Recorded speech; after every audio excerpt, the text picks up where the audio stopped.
রক্ষা রতন্ত্র প্রহরী বাংলাদেশ ইসলামী ছাত্র শিবির রংপুর মহানগর শাখা কর্তৃক আয়োজিত আজকের জাতীয় ছাত্র সংহতি এবং জুলাই বিপ্লবের পরবর্তী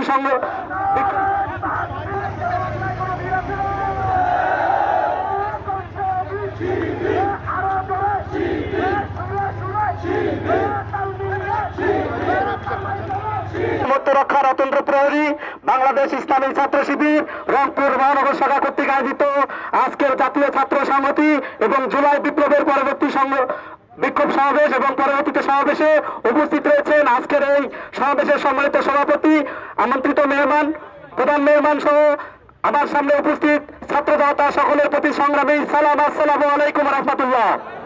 প্রিয় উপস্থিতি, জানেন আমরা দীর্ঘ 15-16 বছর সাধারণ ছাত্ররা রাজনৈতিক শক্তিগুলো শুধুমাত্র আওয়ামী লীগ ছাড়া কেউ স্বাধীনভাবে তাদের মত প্রকাশ করতে পারেনি, ঠিক কিনা?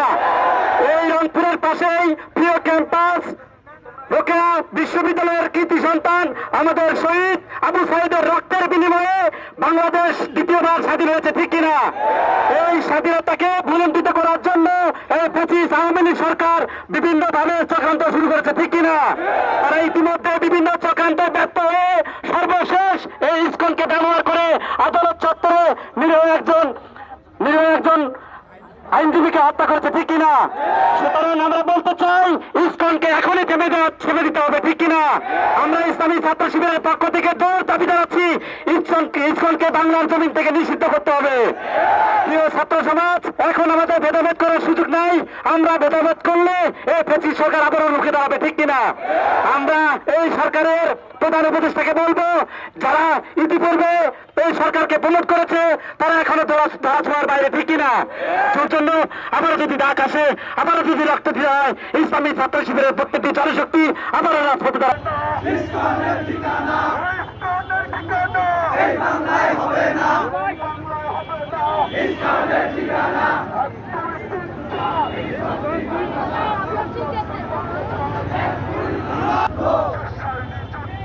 আবু সাইদ মুক্ত, শেষ হয়নি যুদ্ধ,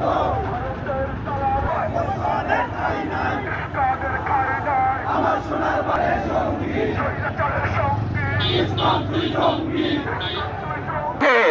কিন্তু আমরা ধৈর্য ধারণ করেছি।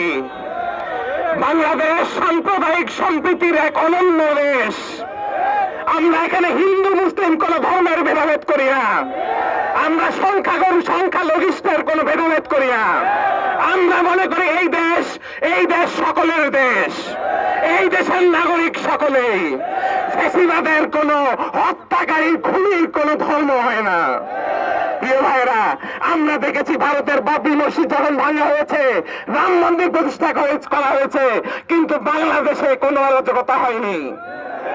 আমরা দেখি ভারতের মতো দেশে মাত্র গরুর গোশত বহন করার কারণে অসংখ্য ভাইদেরকে জীবন দিতে হয়, কিন্তু আমাদের এই দেশে জুলাই পরবর্তী সময়ে কোনো অরাজকতার খুব একটা সৃষ্টি হয়নি, কিন্তু তারপরে আবারও সেই পরিস্থিতি সৃষ্টি করা হচ্ছে।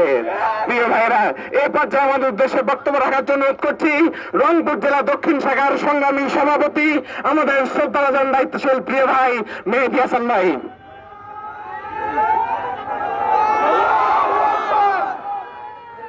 সংগ্রামী ছাত্র জনতা, আসসালামু আলাইকুম রহমতুল্লাহ। আপনারা দেখতে পাচ্ছেন আজকে বাংলাদেশ ইসলামী ছাত্র শিবির রংপুর মহানগর আয়োজনে বিশাল বিক্ষোভ সমাবেশে উপস্থিত সকল ছাত্র জনতাকে সালাম জানাচ্ছি, আসসালামু আলাইকুম রহমতুল্লাহ। আমরা এই বাংলাদেশ ইসলামী ছাত্র শিবির বাংলাদেশের প্রত্যেকটা ইস্যুতে কার্যকর ভূমিকা পালন করেছিল।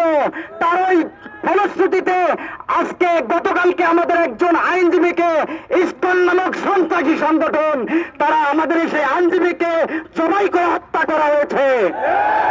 আমরা তার তীব্র নিন্দা এবং প্রতিবাদ জানাচ্ছি। সম্মানিত ছাত্র জনতা, আমরা সেই তখন থেকে শুরু করে এখন পর্যন্ত ইসলামী ছাত্র শিবির কখনো কোথাও হার মানেনি। ইসলামী ছাত্র শিবির ছাত্র জনতা রক্ত দিতে জানে। আবু সাইদের মতো আমাদের